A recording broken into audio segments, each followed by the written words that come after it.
Welcome in to AWA Unleashed. We are the preeminent AWA podcast and video stream, and we are dedicated to the old wrestling. You know what? Fuck it. We're live. We're live. We're live. See, I feel like I wanted to really start over. This is what happens when I'm out for a week. I can't get it right. I'm like, oh, normally I'll just like 3, 2, 1. I'm like, ah, shit. Okay, It's AWA Unleashed. It's Unleashed. Hey, at least we're giving you who we really are, right? I mean, I was gonna have this cool intro coming back from a couple weeks off and da da da da da, and I can't even get it out of my friggin' mouth. You've opened the door because now I can go full throttle. That may be you might have actually beat SD Jones' WrestleMania record for coming out with the quickest F-bomb. Oh my God! I can't believe. You remember that when Burt Blyleven was doing a Twins broadcast? I do. And yes. He thought it was like recorded. He's like, oh, we got to go. And it's like, no, we're live. And then he tried to I think it was Anthony LaPanta that tried to make it work. But hey, here we are. Boy. Okay. You're right. Roger Kent says erasers are on pencils, so just live with it. I have no idea. I need to just mute myself and let you guys do it. Well, we're back, and we've had a great time with the response that we've gotten from the last couple of shows regarding our fans and people that you guys have interacted with and people that they know. First of all, guys, it's good to be back. We haven't had a chance to address the Lift Bridge show that we did out in, it was supposed to be New Richmond, Wisconsin. It was switched to Stillwater because they thought there might have been some inclement weather. We haven't had a chance to really kind of talk about that, but I mean, overall, I think it went well considering that, I mean, it was the first one. I had no idea what to expect. I thought it went really well. It was kind of a tough environment. Once they kind of switched locations, we were in a place in the building itself that was kind of like off the beaten path a little bit. It was not easy for acoustically for us sound wise. Right, exactly. It was very hard for our sound to get from one end of the building to the other, but there's nothing you can do about that. No. And you know what? And it'll get better next time. And that is to say nothing about how great we were treated by Lift Bridge. Oh, they're fabulous. Absolutely. Not only Lift Bridge, but MAW. Nobody said they had to invite us in, as part of that show, and they did, and really appreciate it. Great to interact with the fans, though. That's what it's all about. And we did have a good turnout of fans that turned their chairs around. They were part of the show. We've got questions. And I had somebody that sent me a text, or I think it was on Facebook, how can we download this show? And that was what made this really special, because this was for those fans that took the time out of their day to come to the live event. This was something special for you guys. And we're going to do this again. So there's going to be another live event, and come on out and meet us, talk with us. We love talking with you, sharing stories, hearing your stories. Yeah, and you mentioned the big shout out to Lift Bridge. I mean, they've been absolutely incredible since day one. So thank you to Claire, to Carrie, to everybody out at Lift Bridge. I mean, you guys have just been absolutely outstanding and very fortunate to have you guys a part of us. Also, Soda Stick as well, guys. I'm wearing the Skull hat. Mick, you've got the Met Center hat. And, with Soda Stick, the cool thing is, guys, we've got the T-shirt, but now we've also got the exclusive, the personalized hoodie, and I'm going to put the information up on the banner here. Just give me a second here.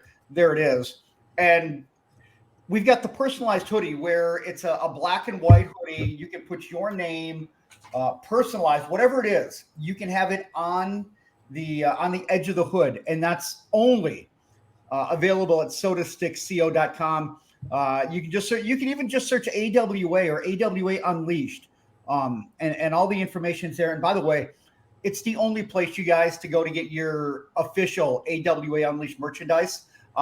If you see it someplace else, just know that it ain't legit, it ain't real, and we're gonna get you. Okay. where you're going to get got. That's a guarantee. You're going to get got.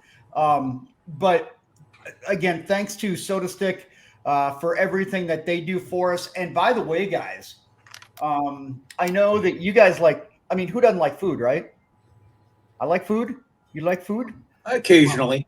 Occasionally. Yeah. We have got a brand new sponsor. I'm so excited. It is the best frozen pizza on the market. It is 7th Avenue Pizza, you guys. It's great, especially on the grill. They've got a meatball and pepperoni that is just to die for. They're available all throughout the Twin Cities area. I mean, the thing is, it's frozen, but it's fresh. It is so friggin' good. I can't even tell you. It's our go-to pizza that we have, and believe me, you don't get it. I would be like Body by Pizza, right? I would actually put the camera down lower, but then I feel like please don't go lower. No. I have to go to a No. Stop. Okay, hold on. There we go. Oh, you see that? That's Body by Pizza right there. That's sure Body by Pizza right there. Okay, so now. We've lost 3/4 of the audience. Let's just keep talking. I think they pretty much tuned out when I couldn't get the opening out of my mouth. Correct. Well, you got something out of your mouth that was X-rated, but. Wow. Are we doing a show today at all? I just want to get the plug in, and George is sitting there being all pervy. He's being George. George is being George. When you're talking pizza and you see Karch, he's salivating over there. He can't wait to get to the freezer where he's got a lifetime supply of them. Yeah. So all kidding aside, thank you to 7th Avenue Pizza and Matt. I'm thrilled to have you guys on. And Lift Bridge, it's summertime. Check out your drinks. Get your AWA Unleashed swag. And hidey ho, away we go. All right, guys. Today is a no DQ&A. It's another one. We haven't done this in a while. And what this is something that is just, it's fun because people have questions and we don't always get to a lot of the questions that people have. So here's a chance maybe to have some of these, maybe, something that you've always wanted to know. We're going to go ahead and get started with it. And before we get going, guys, I have a question. We were talking about tag teams. And I know that we were talking about the best tag teams of all time. And I know, George, that you're not a fan of, the later stages of the AWA when it started to go downhill. But I want to ask you, and maybe because of the time frame, this is more for you, Mick.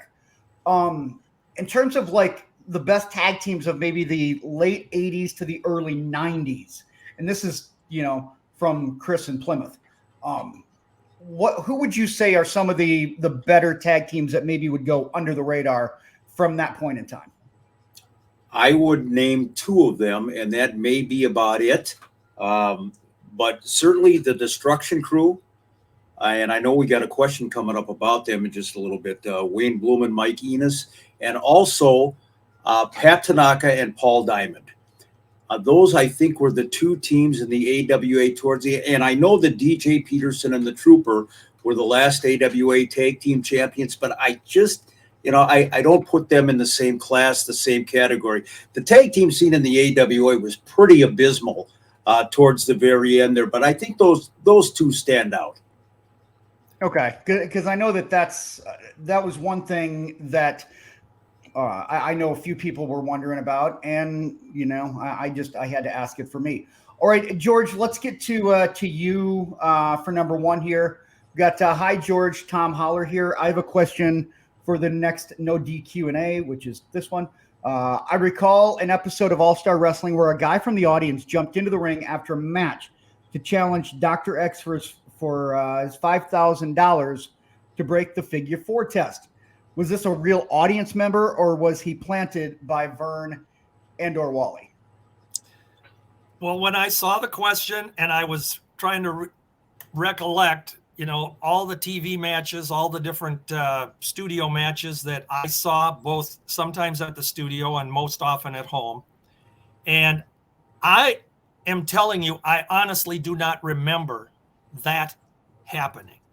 Now, I'm not saying it didn't, but I do not remember it. And I would say maybe Mick Karch, he sat in the studio every week. He had his own seat there. They had his name on it.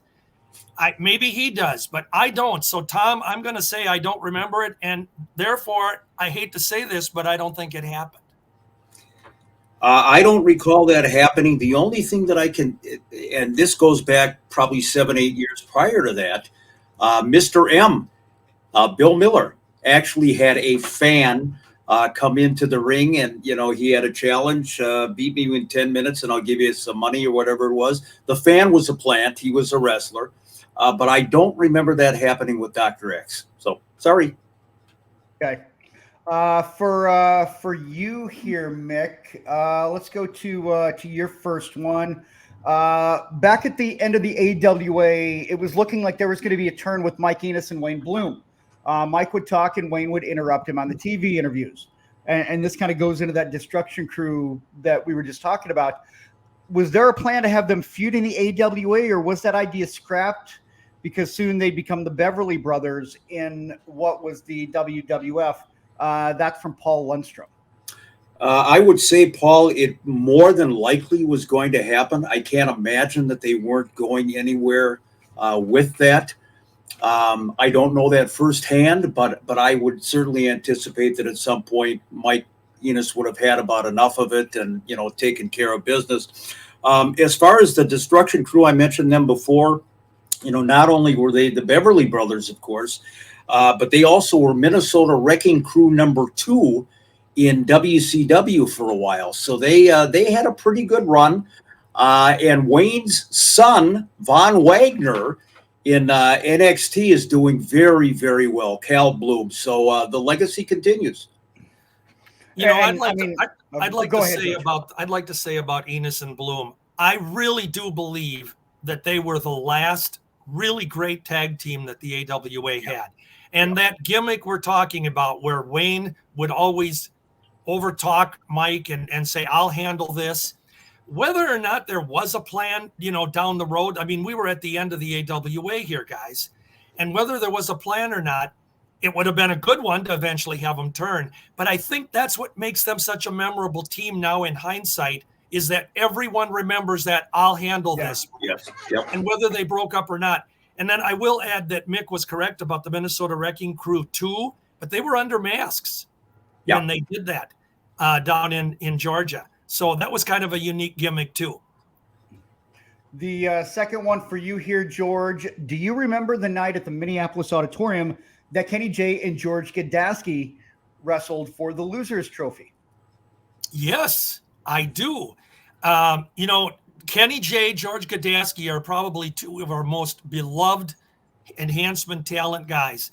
And the AWA had a very creative idea back in the very early 70s. They said, we'll have a Battle of the Losers trophy going to the winner of this match. And they had a series of matches around the AWA where Kenny and George wrestled for this trophy, and the winner would get it. They did exchange it back and forth. And I will add that there was another guy that was in the mix a couple of times on this trophy deal, and that was K.O. Ken Yates, who at the time was, up there with Kenny J and George Gadaski. But yeah, it was a great gimmick match for the opening of cards and got both guys over with the fans. It was interesting too, Chris. The AWA actually had what they called a Losers Battle Royal back in the day, and the winner of that match was Eddie Sharkey, if I recall. Eddie went over in the Battle Royal, but when you think about it, we use the term jobber and enhancement talent and everything else, but they were actually billing it as the Battle Royal of the Losers. So I'm not quite sure the jobber is as denigrating as we think when we talk about that. But were they? I mean, did they ever get offended that they were called losers, or was it just part of the job? I mean, to get no pun intended. Cash the check.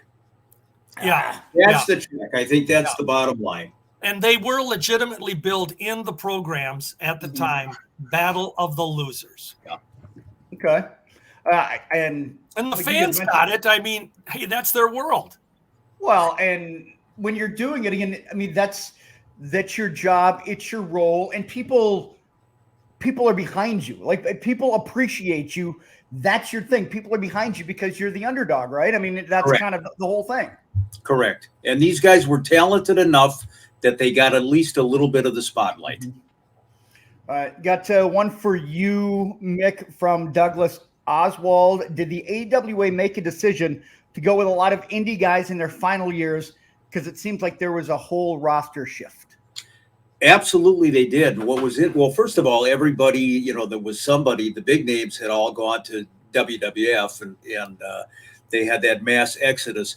But it was interesting because for years, Vern kind of looked down on what he called the bar shows, the local shows that Eddie Sharkey and et cetera would do, the Pro Wrestling America promotion. But when push came to shove and the exodus was going on in the 1989-1990 era, there you got an example. Ricky Rice went over to the AWA. Derek Dukes is another example. Larry the Butcher Cameron, Tom Burton. Basically, it was a shift over from the PWA to the AWA when they were doing their television tapings in Rochester.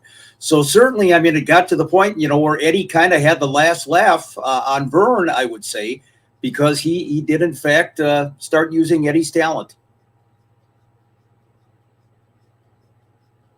Oh, wait a minute. Mic button. There we go. Was that because did he just feel like he didn't have any other choice other than to kind of get some of these guys that were with Eddie Sharkey's PWA and just other local talent? I mean, was that just a last gasp? I don't know if he felt that way, like this is the only thing I can do, but it was the only thing he could do. I mean, in essence, and these guys, even if they were wrestling in front of 300 people at George's and Fridley, they had built up a following.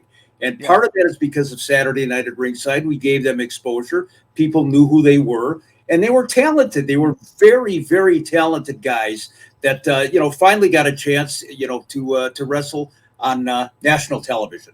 And you know what? When Mick says they were talented guys, that's an understatement, actually, because Ricky Rice and Derek Dukes and Larry Cameron and some of the others that you mentioned, they were very talented. And unfortunately, they hadn't had their opportunity to come into the limelight with an AWA or any of the other bigger promotions. Mm-hmm. And so this was a good time for them. In the heyday, they'd have been a mid-card guy or maybe an opening card guy. But nonetheless, in the end, I think we got the best of the lot when it comes to that type of talent, and they deserve to be recognized. A follow-up on that. Who was the one? Do you know who was the one that would go out and scout the talent? Was it Vern, or did he have somebody that would go around and talk with local promoters? Do you guys know, or is that just kind of something that it's just one of those unanswered questions? I think it's an unanswered question. I can tell you that I'm sure it wasn't Vern. If Greg or somebody else, maybe, there was always, the AWA, the office staff in those days, Rob Russin and guys like that, they knew what was going on. They had their pulse on the independent wrestling scene. And I think it was them that probably said, hey, these guys are great. Let's give them a shot. Not to mention it was a money thing, towards the end too, where Vern didn't have the money to match the bigger salaries. So if the Ricky Rices, et cetera, came to him or were available, it made sense for him to do it. And he was going before smaller crowds. So he didn't have the checkbook anymore to compete. That's the sad part. For you, George, roughly what was the first time that Andre the Giant appeared on an AWA card in Minnesota? From Matthew Hurt, and he said, thank you for all of your pro wrestling knowledge. Thank you, Matthew. Actually, I can give you the exact date, and it was a memorable night. It was July 24th, 1971. And that was the first night that Andre the Giant appeared in the AWA. He appeared as Bull Belinsky's surprise partner, and he was on the card as Andre Rusimov. He came in to battle Hennig and Anderson. And on that memorable night was also the night Ray Stevens made his AWA ring debut. And, of course, the big event of that night was when Hercules Cortez was killed in the early morning hours in a car accident coming back from Winnipeg. And they had to change the main event. So it was monumental in another sense that it was the first night and the first time in the AWA that Nick Bockwinkel and Vern Gagne wrestled. It was a non-title match. Vern took Hercules' place that night. So a lot of things on that card is just a stand-up. But that was Andre's first night. For you, Mick, from Jerry Joy, how did the AWA venture into Winnipeg, and how was attendance compared to other AWA cities? I don't know exactly how they ventured into Winnipeg. You know, as far back as I can remember, it was part of the territory. They had a couple of contacts up there.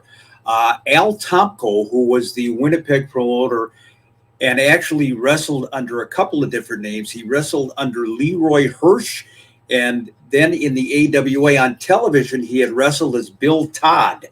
So he was the promoter. He was the connection up there in Winnipeg, as was Merv Unger, a good friend of ours who came in as an AWA referee on occasion. So there was always the contact there. I have heard stories that Blackjack Lanza had something to do with the Winnipeg promotion, you know, towards the end before Jack went to WWE. Mm-hmm. But the crowds were good. The crowds were great. Winnipeg was a hotbed for the AWA, probably short of St. Paul and Minneapolis. Drew every bit as good as the other AWA cities, Chicago, Denver, what have you. So Winnipeg goes way, way back. And the next one for you, George. I think we all know the answer, but I'll ask anyway. Were any of the wrestlers ever given any sort of health insurance at all? Let me go ahead and get the rest of this here. Seems to me they could have used it with all the pounding they took. And if the answer is no, did Werner Wally ever help any wrestler out with some medical bills if they were too much for a wrestler? Boy, and you know, that is a very, very good question. And the obvious answer in that time era, no, the wrestlers did not have health insurance, which is the reason some of the wrestlers in later years tried to form unions and that sort of thing. But they did not have health insurance. Ironically, when a wrestler in that time frame, in that era, the 60s, 70s, the 50s, 80s, if they were hurt, unless it was really, really serious, they went in and they wrestled with a broken finger, broken wrist, ankles, you name it. And they couldn't afford to take the time off, because if they were off, number one, they could lose their spot in the promotion. And that was something they all fought to have. And to answer the second part of the question, in all territories at different times, there were very selective cases where a promoter would come forth and maybe assist a wrestler in an individual situation, not pay their health insurance or all their bills, but assist them in some way. But it was very, very rare. And so these wrestlers, when they were hurt, they wrestled. And that was the ironic part. We always heard about these worked injuries when they were out of action to work a storyline and build a program. But many times when they were really hurt, they went in and nobody knew it. And you can tell by the way they performed so well. So the answer is no, sad. And that seems like a pretty common theme that you guys are talking about, that guys did work because they were afraid of losing their spot. And we're not in a position right now where, like, I know AEW and Tony Khan, I know they pay for insurance, and there's like the entire landscape of society, guys, has changed in terms of what people are taking care of in terms of medically now. And because I believe, I don't know if WWE gets insurance or not. I don't know if they're still considered independent contractors, but it does seem like this seemed to be a problem not a problem, just an issue back in the day. You just use the word independent contractors, and that is the true phrase to use about the wrestlers of the kayfabe era. They were paid. Out of that pay, they were supposed to take care of everything, whether it be their travel, their lodging, they're obviously taking care of their families, and health insurance was part of it. So independent contractors for sure. We do know that there were promoters that would once in a while kick in. What I would say to that too, Chris, is it's a shame, but when we see the wrestlers or saw the wrestlers at Cauliflower Alley Club, the guys from the golden age of wrestling, all crippled up. I mean, so many of them with walkers and canes, wheelchairs. It was pretty obvious that they didn't get the medical care over the years that they could have. So, yeah, you're right. Landscape completely different. This one for you, Mick, from Hartley Hyman on Twitter. I recall before Mean Gene jumped to the WWF, seeing an interview with Sheik Adnan LKC on the Winnipeg TV feed, where Sheik referenced that he heard Gene's job was in jeopardy and then never saw him on AWA TV again. Did anyone see this? Well, if it was in the Winnipeg market, I didn't see it. The AWA would insert their local promos for the various markets, various cities, have the wrestlers customize it. So that may have just been a Winnipeg thing. And my guess is, from the sounds of it, if that did in fact happen, Adnan probably had a little inside track to the fact that Gene was leaving. There's old Mean Gene. I'm sure the whole promo was tongue in cheek, and Adnan was probably tossing Gene a bone there. Your job is in jeopardy, knowing damn well he was going out east. But I personally didn't see it. For you, George, the next one here. Hi, love the AWA podcast. I'm 62, grew up in Chicago, and went to many cards at the International Amphitheater promoted by Bob Luce, where not just the AWA but the WWA were well presented and wrestled each other. Can you do a podcast on the cooperation between the two territories? How would it be decided what talents went over? That from Erwin William Davis. Well, thank you, Erwin. And just so you know, Chris, it's Luce, Bob Luce. Oh, Luce, sorry. Was the promoter. No, that's fine. If you don't have it in front of you. I'm going to call it Luce. I've already said Luce. I'm committing to that. That's fine. He's not here, so we can do it. Hey, but here's the deal with Chicago. Now I'm being disrespectful to the dead. Well, you just made me feel even better. Boy, what a show. Okay. Here we go, folks. Here's the answer to the question. Chicago was a very unique city in the AWA. And from the mid-'60s on, when Vern Gagne and Dick the Bruiser took over the territory, which we call Chicago, they jointly owned Chicago and promoted Chicago. What was unique about it is that the Bruiser owned the Indianapolis-based WWA. Vern had the AWA, Minneapolis-based. And Chicago was so cool because both wrestlers, Bruiser and Gagne, would bring in their respective talent. Now, you asked the question, how did they decide who goes over? If you look at the Chicago cards, which I do because I have all the results from them, Vern and Bruiser were very creative in how sometimes Bruiser's guys would be in the main event and sometimes Vern's guys would be in the main event. And then they would share the talent on the undercard.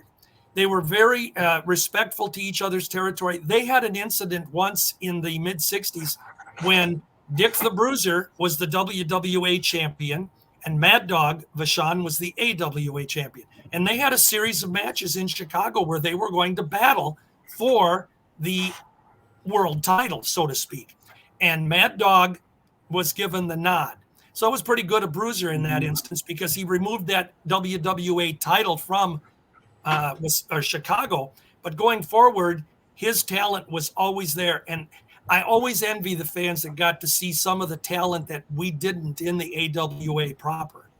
But that's how they worked it out. It was very creatively done by both wrestlers jointly owning the territory. And before we go any further, guys, we're about halfway through. Just want to tell, for those that are watching on YouTube, be sure to subscribe, rate, review, comment, share. That's a good way to help us grow.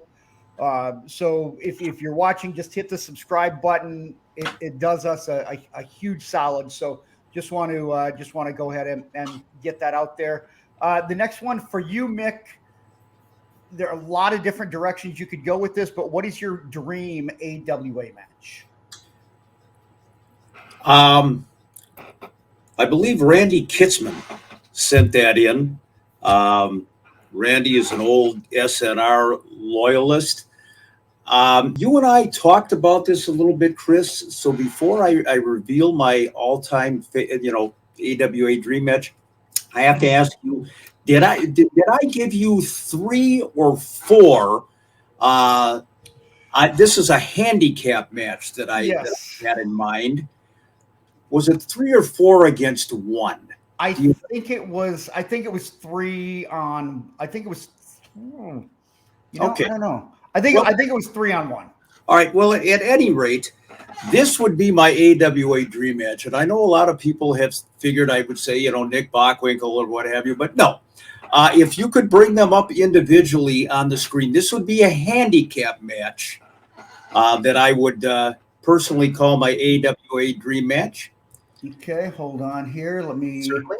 Yeah, it was 3 on 1. I'm making sure that I get all 3 of them. Okay. All right. See, this is real time. Yep. This is pretty important. This is pretty important. Drum roll, please.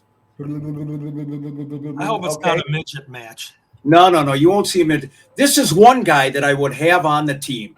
One of the toughest wrestlers ever in the history of wrestling, Harley Race. He would be my first guy that I would put on the team in this handicap match.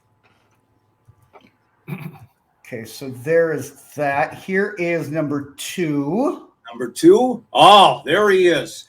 Haku in the AWA, of course, he was King Tonga. And I don't think there's a tougher wrestler in the history of the business. So far, you've got Harley Race and King Tonga. Whoever is in the handicap match is in deep shit. Okay, let's go to number 3. Okay, we're going to bring up number 3 here. Mm-hmm. And I'm going to get this fellow right here. I think he's well known. Oh, there he is. There's our old friend, the late Bruiser Brody. So think of the combination that you have on one side of the ring, ladies and gentlemen. Harley Race, King Tonga, and Bruiser Brody in a handicap match, 3 on 1. You know that their opponent is going to get the crap kicked out of them. You know it's going to happen. So have you got the picture of my dream opponent? Man Mountain Mike. Well, no, that would be, I got to go back and I got to grab this. Oh, come on. Okay. No, well, I wanted to make sure that I get the best picture of this. So we've got Harley Race, King Kong Brody. Yep. And Tonga. Yep. Against. Let's see. This. Oh. Well, not knowing specifically or not mentioning a name, I think I've got a pretty good idea, and I'm sure the fans do too, who the opposition would be in that 3 on 1 handicap match. And, I would say this is, probably 1980s in that era, but there was nothing that I would like to see more than those 3 guys against that one guy. And I would add that this would be the one time when I want the stipulation, as they called them, a death match to the finish. I wanted that guy. Well, there you are, ladies and gentlemen. There you go. There you go. Pretty good setup there, Chris, and I think it was worth the wait. But wrestling fans, you'll get the idea. Yeah, it's fun because when you sent me all of those pictures, and you could go so many different ways, and I popped. I was like, oh, this is going to be good. So Mick Karch, bravo. To the finish, a death match. A death match. There you go, folks. Oh, man. All right. And that was from Randy Kitzman. Hey, this one for you, George, from Chris Poshak. Why was the AWA TV title created? Well, you got to remember the time frame that it was created. Vern Gagne had retired. The AWA was in some trouble with the invasion from out east to the circus out there. And things were kind of tough. And Vern could use, he was never going to put, this is something fans really need to know. Vern was always wise enough to never put the AWA world title on Greg. Correct. And it just made sense that he didn't. But you sometimes say, his ego could have been, I'm giving it to my son. But he didn't. So what he did was he created the television title, the international television title. And that's really what it came down to. It was a way to reward Greg with a lesser title that obviously fans would realize wasn't the world title. And that was the reason it was created. And Greg was a good representative of it. He had some good matches with Ronnie Garvin, who was a very credible opponent, obviously, and a former NWA champ, and a great, you want to call him a journeyman? He was awesome, Ronnie Garvin was. And he had a battles with Adrian Adonis and so on. So that was for Greg. Why didn't Greg ever get the world title? Was it just because he was small, because of the size? I mean, no. Why would he not have? I mean, he could have done anything he wanted. Why not give it to Greg with the push that he had? My opinion, then, Mick, you give yours. My opinion was very simple. Vern really was wise enough to understand that Greg didn't have the size. Greg had all of his detractors as it was that were picking on him because he was the promoter's son, that he got his push because he was the promoter's son. And Vern just realized that that was one thing he wasn't going to put Greg through. I think Greg would have been fine for a short term. I mean, other people have held the title. We had non-wrestlers hold titles. So it would have been okay with me, but the average fans just would not have accepted it. And it would have been too much backlash for Vern. And so that's my reason for it. I completely agree. And, Greg, he got the TV title, although in typical AWA fashion, he won it in a tournament. Last match was against Adrian Adonis, and he won by disqualification. They didn't even have Greg pin Adrian for the TV title. But like George said, Vern was very smart. Greg had the AWA tag team titles with Jim Brunzell. He had the TV title beating Adonis. And towards the end there, Greg's popularity was starting to wane a little bit because they actually booed him in Chicago when he went up against Ronnie Garvin. So I think all things considered, Vern made the right decision, and Greg did very, very well. He didn't need the title. And one of the things that we always hear, and Mick and I have always been a supporter of Greg in this respect. Greg gave so much in the ring and was so believable. Yep. And we go back to the stories of guys like Nick and Ray Stevens and people that say they enjoyed working with Greg. That he was always a night off because it was easy to do. And then, Greg got tested. Greg has shared with me some stories about how some of the guys would get in there and they'd throw a sucker punch or they'd do something to just, this is for your old man, they would say, and stuff like that. And Vern, to his credit, and along with Billy Robinson, they gave Greg enough to deal with in the ring so that he could defend himself. And he could. Greg wasn't the pussy that some people think he was. He was the real deal. Yep. And he just doesn't get the respect for it because he wasn't, 6'9" and bleach blonde and whatever. Yeah. It's just a sad deal. This one for you, Mick. Wondering if we could bring up Bull Belinsky. He was quite the traveler from what I glean off the internet. By the way, gleaning is a very underrated term as a verb. And was wondering how he was received here. Always loved him on TV, but he was never in my immediate area to see live. Been a faithful listener since episode 1. That coming from Dale Amon. It's really interesting about Bo Belinsky, Frank Shields, the Boston Wrecker, Boston Bruiser, a journeyman wrestler.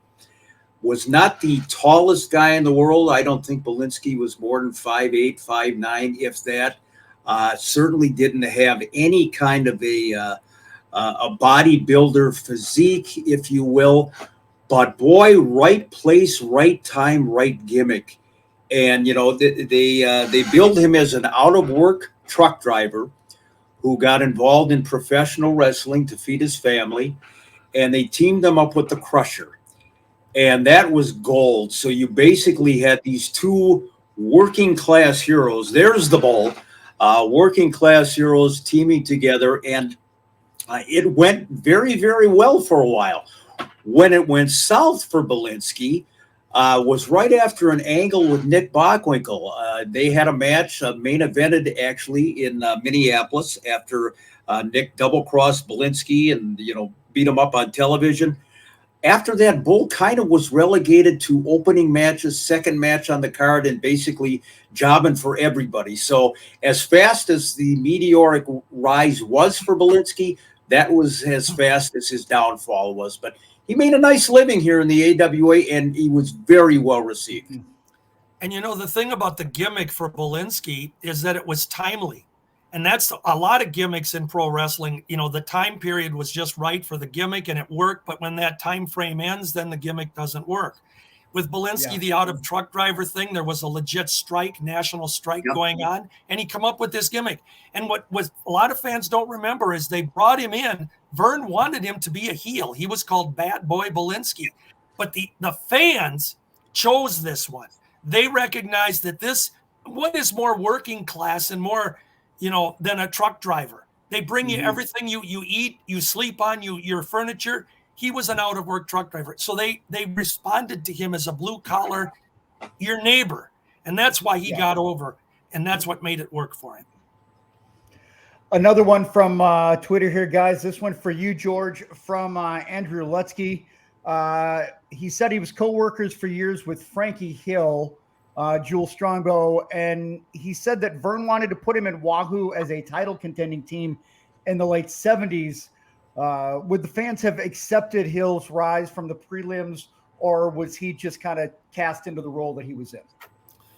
Well, there's a couple of things here in to answer that question.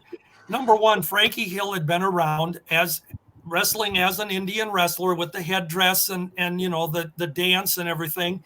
But he was relegated to TV matches and usually early opening card exposure. So when Wahoo was here, I don't know. I can't speak for what this fan says that, Frankie Hill told him. I don't know that Wahoo would have rejected it, because if they would have worked the angle correctly, Wahoo could have taken him as a partner that, I'm the veteran. I've got a good young wrestler here, and we're going to combine. We're going to defend our heritage. I don't think the fans would have had a problem with it. I don't think it was ever offered, though. And I really don't think Wahoo would have said no. I can't say that for sure. We do know that that Jules Strongbow was later dubbed in WWF at the time. And he got over and had a decent run. So I think it would have worked. And the next one for you, Mick, from Jeremy Shura, who's a big fan of the show as well. Were there any wrestlers that were hard to work with when you had to interview them? Wow. No.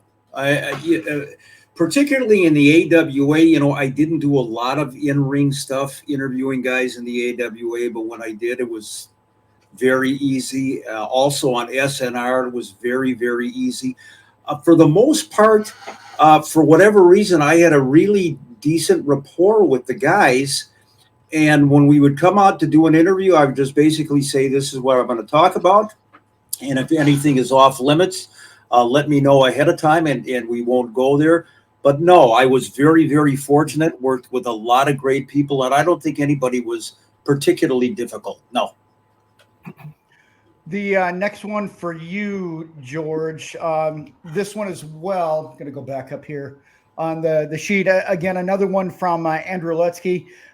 He said he remembers a vignette where Adnan and Boris Zukov trained with a bear. Is this something I completely imagined as a kid 35 years ago? Because nobody seems to remember such a thing. Well, it is hard to remember things that didn't happen. So I guess I'm going to say yes, you imagined it. Or, I don't know. I've learned over the years, and I say this with no disrespect, but I'm being honest when I say it. I have fans come up to me all the time and say, I remember the time, and they give me some story. And it's like, okay, you got to give up the bananas, buddy. They're hurting you. And this one here, it didn't happen. It bananas? Well, it's these monkeys that come to you with all these stories. Some bald guy good doing for you. this They're or filled that. with potassium. Don't bring. Potassium could be dangerous. Let's admit it. It didn't happen. It didn't happen. The kid was 35 years ago. He was probably wrestling with his teddy bear, and now it's a lifelong memory. No, it didn't happen. You imagined it, okay? Who now was it? Boris Zukov that was wrestling with the teddy bear, or no? It was this kid's imagination. So you're telling me that Andrew It could have been Smokey the Bear. I don't know, but it wasn't. He imagined it. Wow, Andrew, you just got buried by George Shire. Congratulations. He says up front, nobody believes this happened, and I can't find anybody. Well, there you go. We're not getting inside your head, man. Like I said, give up the bananas. Oh my God! All right. Well, this one for you, Mick. Mick, do I recall? And this is another. Okay. Do I recall a newspaper column in the Twin Cities by a guy named John Sherman, and he didn't take his literary license a bit too far? Thanks for all of you do for such an entertaining trip down memory lane. That from Mike Kaminsky. John Sherman, actually, I looked up a little bit of his post-wrestling column days on the internet, and he had a pretty good career as a journalist here in the state of Minnesota, working for the Suburban Sun newspapers. The Wrestling Connection, back in the 70s, John Sherman did a column called Pro Wrestling Update. And again, this was for the Suburban Sun newspapers in and around the Twin Cities area. And I put this picture up of Super Destroyer Mark II with a chin lock on Nick Bockwinkel. The connection to John Sherman, I will tell you in just a second. John covered the matches religiously. He would, part opinion, part results, blah, blah, blah. The AWA actually put him over on television every week. They would talk about, go get your Suburban Sun newspaper. John Sherman does a great column on pro wrestling. Well, then all of a sudden, the thing with literary license, long before Super Destroyer Mark II was unmasked, John Sherman decided that he was going to unmask him in his column. So he wrote a full column on Bob Remus being from Eden Prairie, Minnesota. Oh, shit. Yeah. And then all of a sudden, I don't know how it must have been coincidence.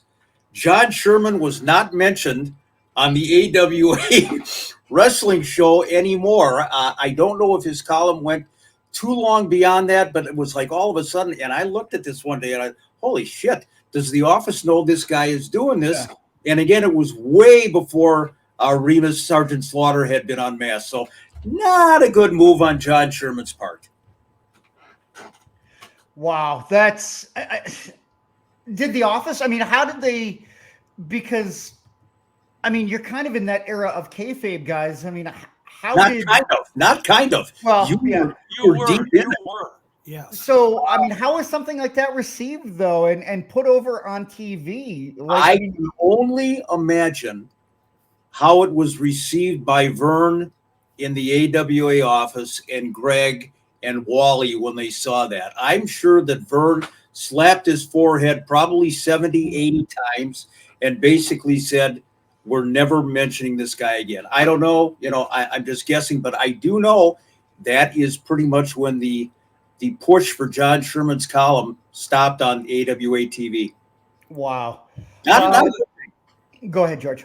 Well, I was going to say, the thing is about that kayfabe era, this is how we earned respect with the guys, that we didn't reveal secrets, storylines, identities, real names. If we'd have done that, we wouldn't have been around either. And that was hard to get that respect. So when you got a guy like Sherman who kind of just blows the whistle, he's lucky that the guys didn't show up at his house and pile drive him to the basement. Just real quick, Chris, I want to make mention, I know we're running a little low on time here, but there was a columnist in St. Paul for one of the St. Paul newspapers, Arno Gaethel, and he did a multi-part series on professional wrestling. And the AWA was all excited about it before they started reading his articles. They promoted it on TV, but then all of a sudden he's revealing the inside and he's taking shots at wrestling, and he was just persona non grata. Mhm. So yeah, again, this is back right in the heart of the kayfabe era. Yeah, we got about 10 minutes here, guys, so we got enough for a few more. Someone here for you, George. I've heard multiple versions of a reasoning behind Mad Dog's opening of an airplane door. I tend to believe the version in Adnan's book involving Adrian Adonis. What say you? Well, I'm going to be honest and say that I don't recall. It's been a while since I read Adnan's book, so I don't recall what Adrian's version of this was. But here's the deal with the airplane incident. We've heard Greg tell a story, and he does a great version of Mad Dog in telling it. We've heard his version. We've heard Adonis's version. We've heard Jimmy Brunzell give a version, and we've heard Bockwinkel give a version. Each one of their stories regarding the incident, if you listen to them, they are a little bit different. So it's all their own recollection of that time. The key thing to remember is that it did happen. That's real. Mad Dog opened the door and did exactly what they said, started throwing his wrestling gear and out. But here's the bottom line. There was some, what do they call them? I don't know anything about drugs. Quaaludes or something is the story. And there was alcohol involved. And you put those two together and you're way up in the sky and you're high anyway. Mm-hmm. There's where the story comes in. Each version's a little bit different. But Mad Dog has told it, or he doesn't now, of course, but he had told the story too, and he had a little bit different version. It's a true story. Quaaludes 30,000 feet and Mad Dog Vachon. Now there's a combination. Yeah, that's as bad as Haku and Bruiser and Harley Race. All right, let's get to one more each, and I know we've got more, and we'll roll these over to another no DQ&A. Let me see here. Actually, Mick, this will be the last one for you here. Can you share a story of when you got mooned at your AWA audition? I've told this one before, but there I am at Eden Prairie, Minnesota. Greg Gagne has invited me in to do the auditioning for the ring announcer position. So they want to see what I can do in front of the camera. So they just said, you know what? Promote a show. Go out there and start spewing your guts, make up a show in your head, and give it a big push, big hype, big hot sell. So just prior to that, I look out of the corner of my eye, and there's a wrestler. And I didn't trust this guy anyway, but I figured, all right, I'm going to go ahead with this, with my audition. So as I'm doing this hard sell for this make-believe card, I see Soldat Ustinov. Jim Lanning, my old good buddy, the Russian Crusher, has dropped his drawers, and he has flashed me those two monumental buttock cheeks of his as I'm doing the promo, my audition, and he's trying to get my attention. And damn it, I did not flinch. And despite the fact that I got mooned by Soldat Ustinov, I got the job in the AWA. And thank you very much, Jim Lanning. Even though I got the job, the memory of your ass pointing in my direction as I'm doing the audition is a never-ending nightmare. And there he is in all of his glory. Well, not all of it, but pretty much. The glory that we can show here exactly. On the show. All right, guys, we've got a couple more, but we'll go ahead and push those over to next week. Let's go ahead and get to our shout outs, and then let's go ahead and just wrap it up with the trivia. First of all, for the trivia question last week, let's go ahead and get to our winner from last week, Nick.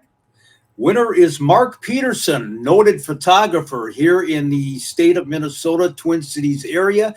I asked the question, who was Chris Markoff referencing when he came out to do a promo with a tag team partner and said, look at the size of the man's head? And it was Boris Zukov that he was referencing. Boris had a head the size of a medicine ball. So congratulations, Mark Peterson. So, yep, congratulations, Mark, and you will get something from Mick in the mail. I don't know what it is. I don't know how it's going to arrive, but you will get something from Mick in a marked package that says Mick Karch on it. Let's go ahead and give these shout outs. Leaves the door open, man. Whoa. Do we want to do the next trivia question, or do we want to do a shout out? Let's do the shout outs. Yeah, no. You're right. Yeah, let's do the next trivia question. Then we'll do the shout out. See, this is, you think we're planning this. We kind of plan it, but one or two comments, it takes it off the rails. Let's go ahead and Mick, I've got it fired up. So go ahead and whenever you're ready. This week's trivia question: in the 1970s, there was an AWA mid-card talent. He was Canadian. He appeared on some of the house shows, and he had the initials RR. Wasn't here for a very long time, but he had his fan following. Tell me who that gentleman is, and you're going to win some merchandise. So, and again, you can email either George or Mick, Mick at mickkarch@gmail.com or George at gshire at comcast.net. Let's go ahead and give the shout outs and then wrap it up. I've got yours on here, Mick, so we'll go Mick, George, and then me. So fire away, Mick. Want to give a shout out to a very good friend of mine who has achieved great success in professional wrestling, and he has earned every bit of it. And I'm talking about Adam Pierce. Adam, I got to know when he started out in Steel Domain Wrestling. He evolved into one of the great heels of the modern era, NWA world champion multiple times, and now, of course, the authority figure in WWE. A great, great friend and a great guy. No, what about you, George? Mine is a guy that I endear myself to because he's not only a wrestling fan, which obviously we have a connection, but he loves comic books. And even though I'm a million years old, I still reflect back on the days in the 60s growing up when superheroes were my favorite things, comic books. And Jay Barnett, he's got a great webpage. He's into old comics. And he and I talk about him a lot, and he enjoys our show, and he's one of our biggest supporters. So a shout out, Jay. I love you, man. Thanks. And I'm going to go to somebody that I think has maybe accomplished a thing or two in the wrestling business. Dr. Tom Pritchard, who is a recent follower of ours on Twitter. He's part of he's got a training school with Glenn Jacobs down in, I think, Knoxville. So Dr. Tom Pritchard, legendary performer, one of the best trainers in the entire industry. We're glad to have him as part of our Twitter following, and does a great job down there. So truly honored to give the shout out to Dr. Tom. Guys, this has been fun. I know that we kind of got off track a little bit, but hey, that's what happens. We're not going to, what do they call this? Ring rust? We got like 2 minutes left. So wait a minute. Wait, don't put the heat on us. You were 30 It's seconds all of in. us, you dumbass. No. You started by dropping the F-bomb, and I don't think that Soda Stick is going to put out a Chris Tubbs t-shirt with your picture on it with F-bomb on the logo. See that? Hey. See that? That's for you, Mick. That's for you, Mick. Georgie, back me up on that. It's not our fault. It's not our fault. 30 seconds into the show today, the man was off the railroad tracks. You know what, guys?